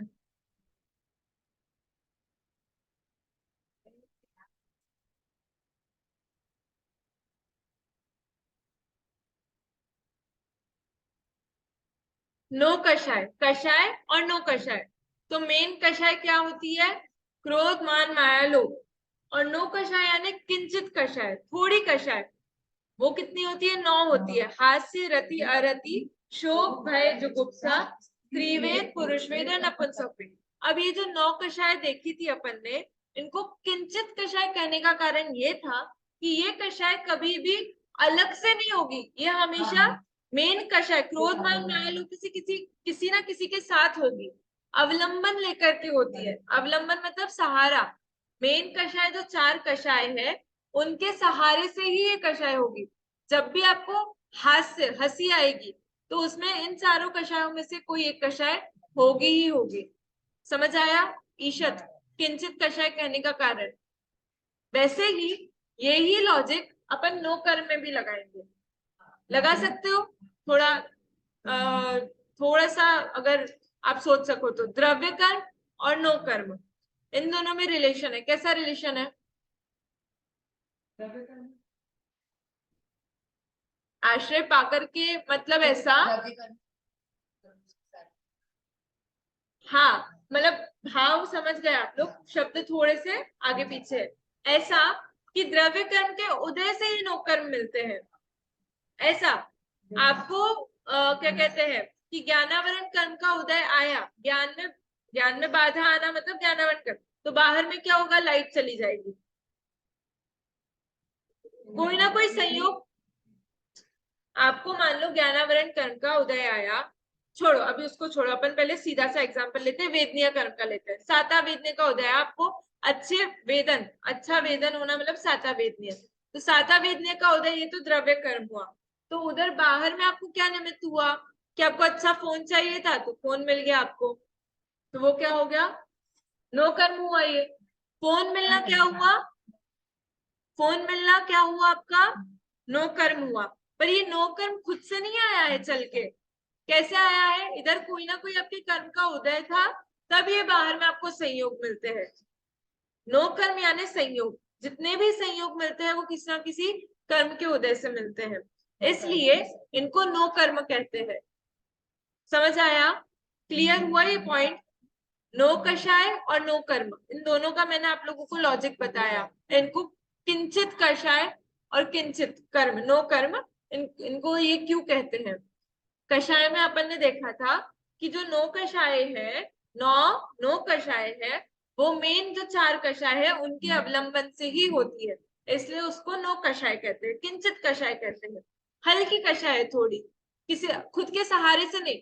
जैसे क्रीपर्स प्लांट होते हैं, वो बेल होती है, वो बेल कैसी होती है कि वो उगती तो है, इतनी लंबी तो होगी, लेकिन वो खुद के सहारे से नहीं, उसको किसी ना किसी का सहारा चाहिए तो ही वो उगेगी, वरना वो नीचे अगर उसको सहारा नहीं मिलेगा तो वो उगेगी ही नहीं। समझ आया? वैसे ये कषाय जो है, नो कषाय है, वो भी इन 4 मेन कषाय में से किसी का सहारा लेकर के ही होगी। और उसी प्रकार ये जो कर्म है, यहाँ पे सहारा नहीं कहेंगे, लेकिन क्या कहेंगे कि द्रव्य कर्म के निमित्त से नो कर्म हमको मिलते हैं, उनका संयोग होता है, इसलिए उनको नो कर्म कहते हैं। दोनों ही चलेगा, निमित्त भी बोल सकते हैं कि द्रव्य कर्म के निमित्त से नो कर्म मिलते हैं, या फिर द्रव्य कर्म के उदय से नो कर्म प्राप्त होते हैं, या उनका संयोग होता है। नाम कर्म के उदय से शरीर की रचना होती है ना? नाम कर्म से शरीर की रचना होती है। नाम कर्म में एक कर्म होता है जिससे शरीर की रचना होती है। तो ये शरीर भी कैसा है? नो कर्म हुआ, तो ये शरीर भी अपने आप नहीं मिला। मेन कर्म क्या था इसमें? नाम कर्म था। वेरी नाइस, आपने भी अच्छा एग्जाम्पल दिया। हाँ हाँ, कल हमारा वाईफाई नहीं चला, तो अभी वाईफाई अंतराय भी, तो एक घटना घटित होने में बहुत सारे कर्म हो सकते हैं। अंतराय भी है, आपके असाता का भी उदय है, मुझे अच्छा नहीं लगा तो क्या हुआ? असाता का भी उदय हुआ, असाता वेदनीय कर्म का। तो ऐसे करके ज्ञानावरणी कर्म, आप सबके ज्ञानावरण, सबका अपन सबका ही ज्ञानावरण का उदय था, हमको ज्ञान प्राप्त होना था, आज निश्चित अपन ने किया था, सोचा था, लेकिन नहीं हुआ। अपने सोचने से नहीं होता है, क्यों? क्योंकि कर्म का उदय बीच में आ गया। तो वाईफाई क्या है? संयोग है, मेरा वाईफाई, तो ये तो संयोग हुआ। लेकिन अभी क्या हुआ उस संयोग में? अब संयोग भी हो तो वियोग भी हुआ, उस संयोग में ही कुछ ना कुछ बदलाव हो रहा है। तो वो किस कारण से हो रहा है? मेन द्रव्य कर्मों के निमित्त से हो रहा है। क्लियर हुआ? द्रव्य कर्म, भाव कर्म और नो कर्म। अभी कर्मों, सॉरी, नो कर्म की बात अपन की कहाँ से आई थी?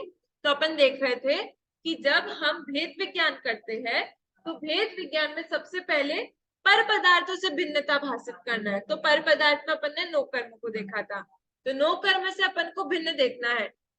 किसने एग्जाम्पल दिया था? शायद अभी अपने मंदिर में अष्टानिका में विद्वान जो आए थे उन्होंने ही कहा था कि जब अपन को किसी चीज से ज्यादा अपनत्व हो जाता है तो भिन्नता नहीं लगती है उससे। जैसे फोन की बात की थी, फोन का एग्जाम्पल अगर आप लोग को याद हो तो मेरी बैटरी चार्ज कर देना, चार्ज तो किसको करना है? फोन को चार्ज पे लगाना है। लेकिन अपन क्या बोलते हैं कि मेरी बैटरी चार्ज पे लगा दो, बैटरी कम हो गई है मेरी। या फिर और क्या बोलते हैं? जैसे नहीं, मेरे फोन में तो फोन को बोला अपन ने, लेकिन इतना भी नहीं। लोग तो बोलते कि मेरी बैटरी डेड हो गई है, मेरी बैटरी डेड हो गई है, ऐसा बोल देता है। तो वहां पर फोन और अपने में उसने क्या है? भिन्नता भाषित नहीं की, उसको एक मान लिया।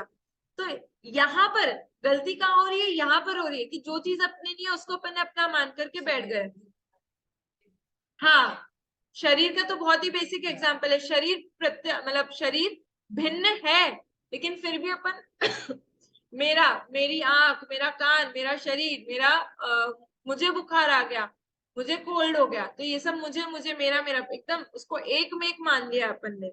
तो सबसे पहले इस नो कर्म से, इस शरीर से और पर पदार्थों से अपन को भिन्नता भाषित करनी है। फिर सेकेंड पॉइंट क्या बताया यहाँ पे? देखो, सेकेंड पॉइंट बोला शुभाशुभ आश्रवादिक विकारी भाव। एक तो है शुभाशुभ मतलब शुभ और अशुभ, और आश्रवादिक मतलब आश्रव और बंध। शुभाशुभ में शुभ और अशुभ को लेना है, आश्रवादिक में आश्रव और बंध को लेना है। तो शुभाशुभ आश्रवादिक विकारी भाव, ये हुआ आपका सेकेंड पॉइंट। जो हमारे कषाय के भाव होते हैं, मोह राग द्वेष के भाव होते हैं, उसे भी हम अपना मान लेते हैं। मेरा गुस्सा, मेरा घमंड, अभी तूने मेरा क्या कहते हैं, ज्ञान तो नहीं लेंगे अभी, कोई भी, ये सब जितने भी भाव है उसमें भी हमारा अपनापन।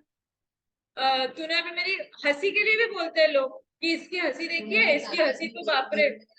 हाँ, पावर बल सब ले लो, यहाँ पे जितने भी मोह राग द्वेष में जितने भी भाव आ जाते हैं, हास्य रति अरति, सारे भाव। तूने मेरा डर नहीं देखा, मुझे इतना डर लगता है कि मैं बिल्कुल गिर जाता हूँ, चक्कर आ जाते हैं ऐसा करके। तो सब ये जितने भी भाव है इसमें भी अपन ने अपनत्व कर रखा है, मेरा मेरा, जबकि आत्मा से भिन्न है। ये भिन्न किस अपेक्षा से है? उत्पन्न तो आत्मा में ही होता है, लेकिन भिन्न इसलिए है क्योंकि ये आत्मा में टिके रहने वाले नहीं है, इसलिए इसको भिन्न कहा। इसलिए आश्रवादिक विकारी भाव, सबसे पहले पर पदार्थ, फिर शुभाशुभ आश्रवादिक भाव। ध्यान रखना, शुभ अशुभ, शुभ को भी लिया है तो हमें भेद विज्ञान शुभ भावों से भी करना है। यहाँ पर चूक जाते हैं अपन। हम बुरे काम तो इतना पढ़ लिखने के बाद सोचते हैं कि नहीं यार बुरे काम नहीं करना, ये बुरे भाव है, ये अपने भाव नहीं है, तो भेद विज्ञान इससे तो कर लेते हैं। वास्तव में भेद विज्ञान तो नहीं करते, लेकिन फिर भी ऐसे भाव आ जाते हैं। लेकिन शुभ भाव, वो शुभ भाव पराये लगते हैं, नहीं अपने ही लगते हैं, उसमें भेद विज्ञान इतना इजी नहीं है।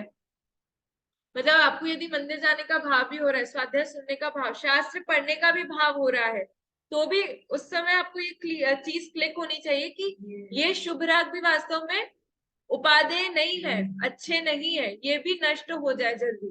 ठीक है, वो बात अच्छी है कि आप पढ़ रहे हो, उसमें पढ़ते हो तो आप आत्मा की ही बात पढ़ते हो, आत्मा के बारे में ही नॉलेज होता है।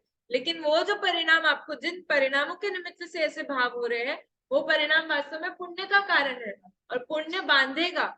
इसलिए भेद विज्ञान तो हमें इन भावों से भी करना है, शुभ भावों से भी करना है। और तो और लास्ट में क्या कह रहे हैं? संवराधिक अविकारी भावों से। संवराधिक अविकारी भाव, संवराधिक मतलब संवर और निर्जरा। तो वहां पे कौन से भाव हो रहे थे हमारे? शुभ अशुभ और अशुद्ध, शुभ अशुभ और शुद्ध में से शुद्ध भाव। संवर और निर्जरा के भाव कैसे हैं? शुद्ध भाव है संवर और निर्जरा। संवर में क्या हो रहा है? अपनी आत्मा में, अपनी आत्मा का अपनी आत्मा में स्थिरता हो रही है, वो हुआ संवर। और स्थिरता की वृद्धि होना निर्जरा है। लेकिन उस समय क्या हो रहा है? हमारे शुद्ध भाव प्रकट हो रहे हैं। तो शुद्ध भावों से भी यहाँ पे भेद विज्ञान की बात की है। क्यों कही है? शुद्ध भाव है, आत्मा में लीनता किया और उससे जो भाव प्रकट हुए, ये तो अच्छे है ना, इसमें क्या प्रॉब्लम है? देखो इधर संवरादि अविकारी भाव लिखा है ना? हाँ, अभिकारी, विकारी तो मोहरा द्वेष और अभिकारी शुद्ध अच्छा, भाव। अविकारी। वीतरागी बराबर। भाव जो है वो शुद्ध भाव है। हाँ, तो बराबर। उनसे भेद विज्ञान क्यों करना है हमको? शुद्ध भावों से क्यों करना है? क्योंकि ये जो भाव प्रकट हुए हैं, ये क्या है? एक समय की पर्याय है। और ये एक समय की पर्याय, अपन यहाँ पर किसकी बात कर रहे हैं? द्रव्य दृष्टि की। मतलब हम ऐसे किस चीज का अवलंबन ले जिससे हमको क्या हो? अपनी आत्मा का ज्ञान प्रकट हो, अपनी मोक्ष प्रकट हो, सच्चा सुख प्रकट हो। तो अवलंबन लेने के लिए आपको कोई ठोस चीज चाहिए कि हिलती डुलती चीज चाहिए? मान लो तूफान आया हो, है ना, स्टॉर्म आया हो, वो जो बवंडर आता है ना, बवंडर तो खैर पानी में, समुद्र में आता है। लेकिन नॉर्मली जो स्टॉर्म आता है, जो गोल हवा गोल गोल गोल गोल घूमती है ना, उसमें क्या होता है? सब चीजें उड़ने लगती है गोल गोल गोल, और उसमें चली जाती है। तब क्या करते हैं अपन? तब अपन कोई चीज को पकड़ लेते हैं ताकि हम उड़ ना जाए।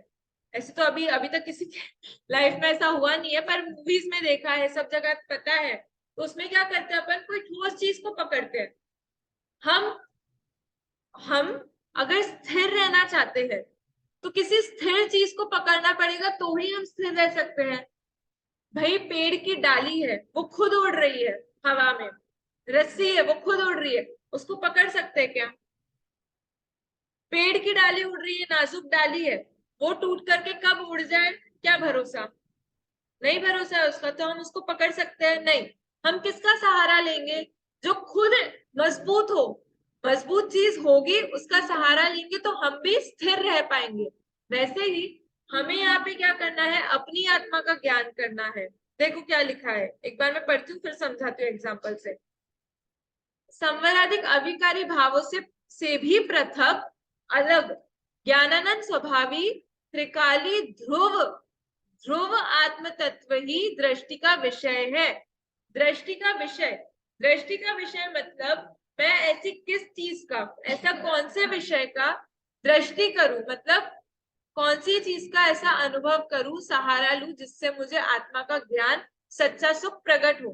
तो यहाँ पर कह रहे हैं कि जो हमने जीव द्रव्य और जीव तत्व की जब हमने बात की थी, तो याद है जीव द्रव्य में हमने एक और किन किन चीजों को लिया था?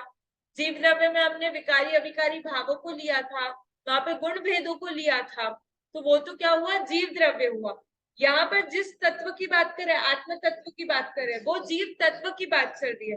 वो कैसा है? ध्रुव है। उसमें ना तो ये पर पदार्थ है, ना ये विकारी भाव है, और ना ही अविकारी भाव है। क्यों? क्योंकि अगर हम इनको इंक्लूड करेंगे, हमारा लक्ष्य इसमें जाएगा। और ये सब क्या है? पर्याय है, एक समय की पर्याय। अभी भाव आए और नष्ट हो गए, अभी भाव आए और नष्ट हो गए।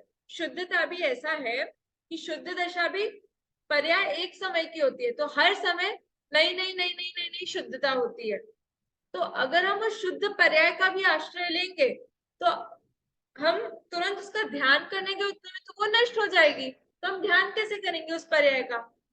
समझ आ रहा है?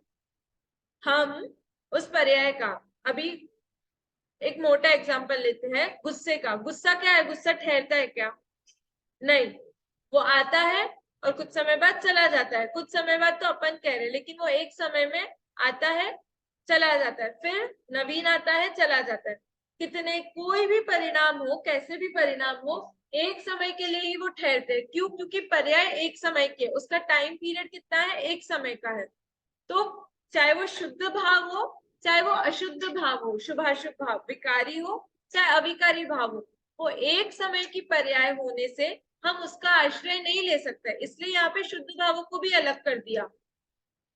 कब अलग करेंगे? जब हमें अपनी आत्मा का ज्ञान करने की बात आएगी, वहां पे हम शुद्ध भावों को भी अलग करके सिर्फ उस प्योर तत्व को देखेंगे जहां पर ना तो ये विकारी भाव है, ना तो ये अविकारी भाव है, ना तो ये पर पदार्थ है, जिसमें हलचल नहीं हो रही है, बिल्कुल स्थिर है, बिल्कुल ध्रुव है। ध्रुव मतलब टिका रहने वाला।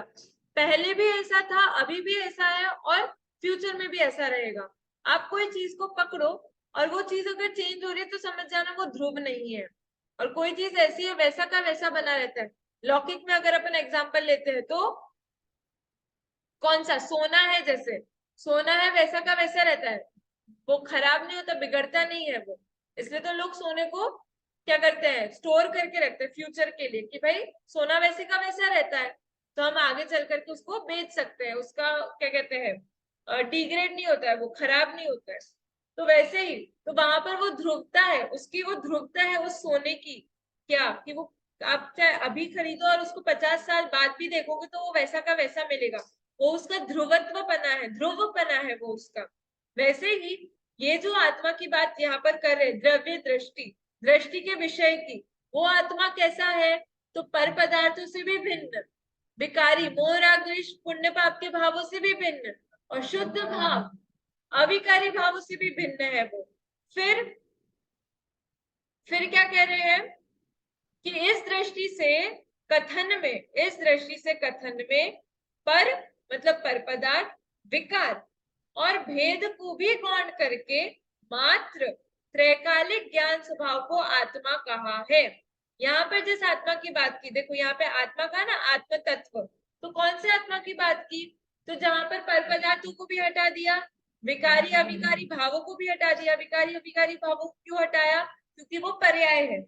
पर्याय के साथ साथ यहाँ पर गुण भेद को भी हटा दिया। एक फेमस एग्जांपल आप सबको पता होगा, क्या था कि आपको शीरा दिया खाने, ठीक है, अभी शीरा खाना नहीं है, अब पहले बनाना है। तो शीरा बनाना है तो उसके लिए अपन कितने संकल्प विकल्प करते हैं? शक्कर लाओ, दूध लाओ, चावल लाओ, पानी लाओ, बर्तन लाओ, गैस लाओ, लाइटर लाओ, दुनिया भर की सब चीजें। तो ये सब क्या है? विकल्प किए अपन ने, अलग अलग चीजें लाओ। उसको अपन ने क्या किया? बनाया, फिर उसको पकाया, और पकाने के बाद उसको लेकर आए अपन। अब लेकर आने के बाद हम उसे जब चखते हैं तो चखने पर अपन अलग से शक्कर को चखते हैं या चावल का टेस्ट लेते हैं कि दूध का टेस्ट लेते हैं?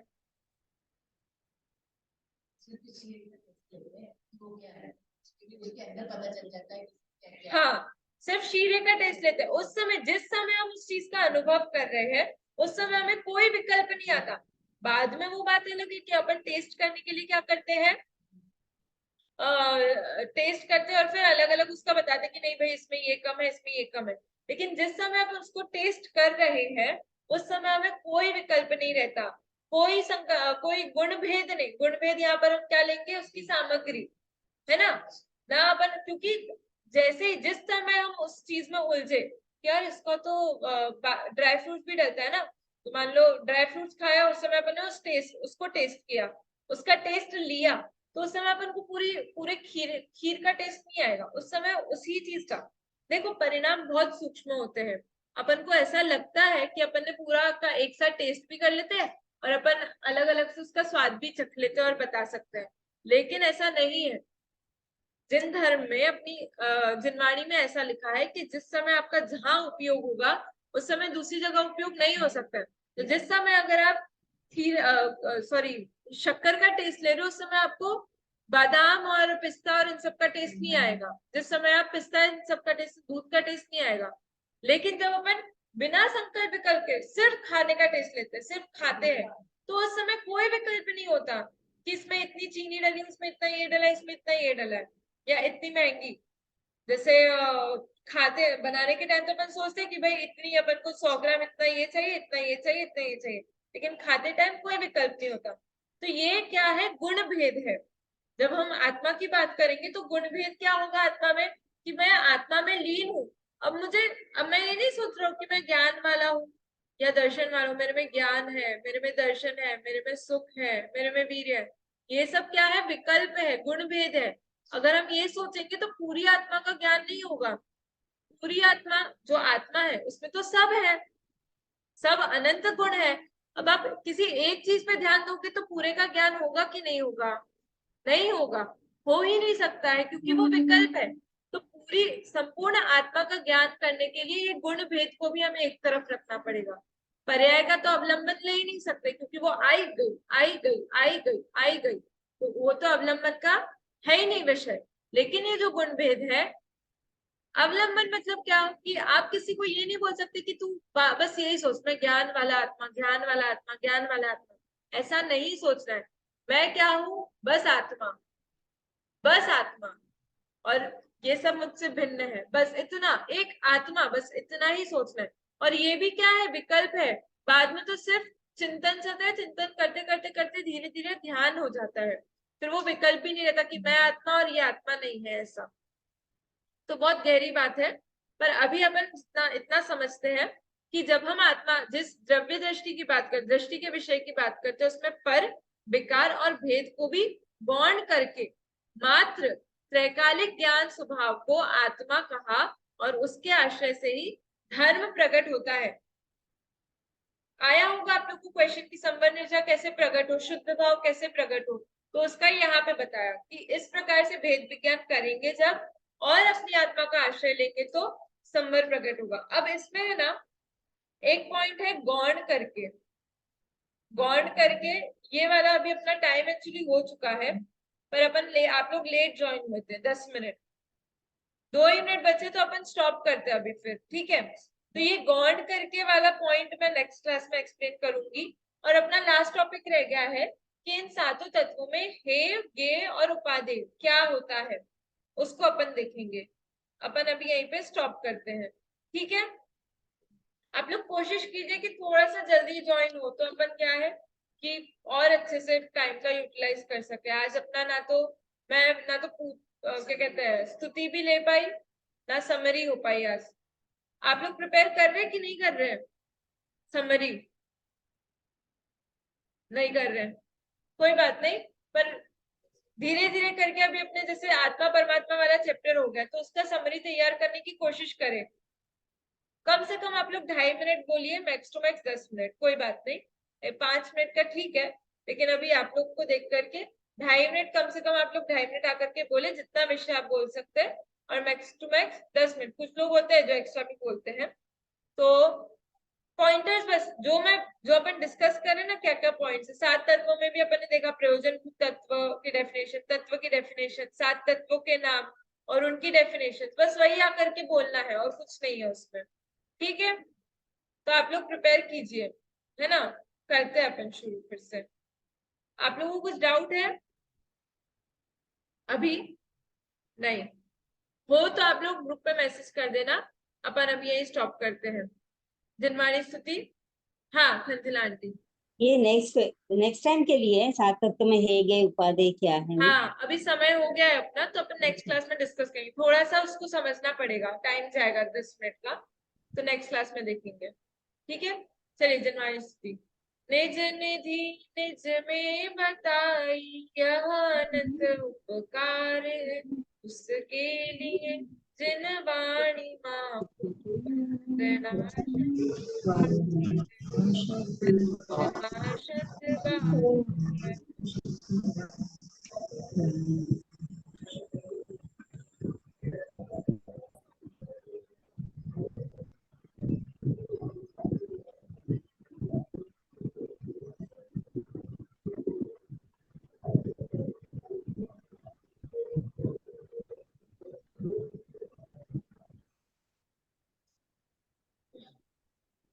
जय बोलिए द्वादशांग में जिनवाणी माता की जय, जय। महान जैन धर्म की जय। एक साथ बोलिए, जय जिनेंद्र जय जिनेंद्र।